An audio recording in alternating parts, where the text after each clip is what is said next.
เป็นตัวเหมือนตลาดตลาดหอเจริญชัยของกรุงเทพนะให้ไปอยู่ตรงนี้ใช่อีเปลี่ยนมาเจอหมูเชฟไปเจ้าหอกรุงเทพนะเที่ยนนั่นนะ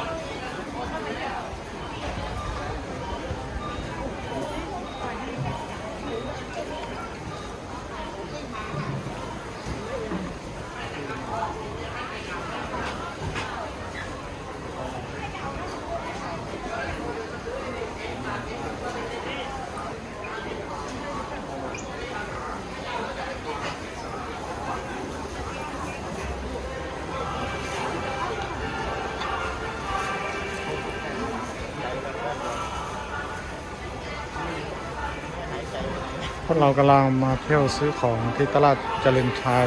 อยู่ที่กรุงเทพนี่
This is market Chalen Chai in Kongtae, Bangkok. Okay.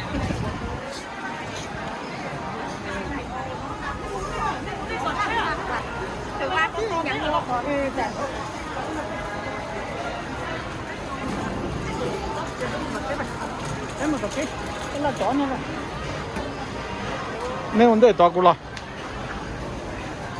trời thay đổi.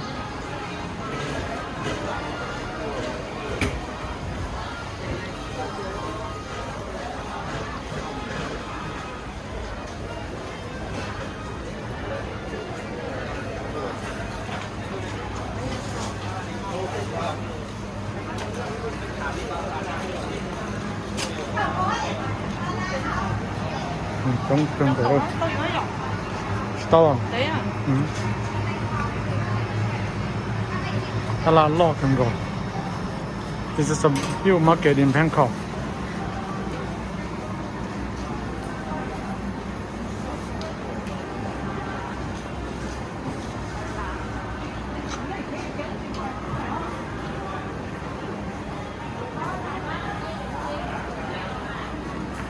A lot of fresh food right there.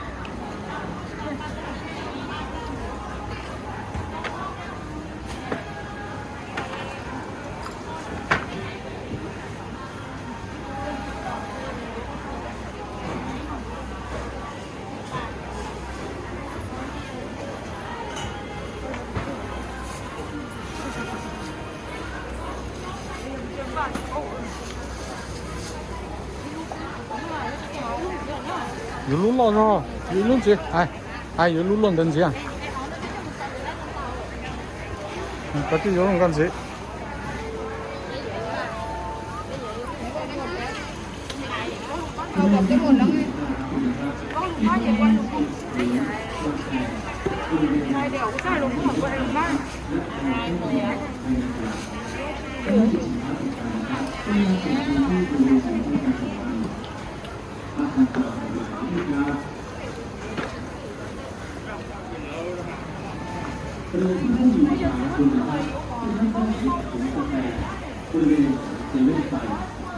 และถ้าผู้เดินเข้าไปภายในตลาดได้ท่านได้หยิบสินค้าสุดสายได้ ขอความกรุณาส่งทีมที่ศูนย์ประชาสัมพันธ์ภาคกลางในเวลานี้ด้วยครับ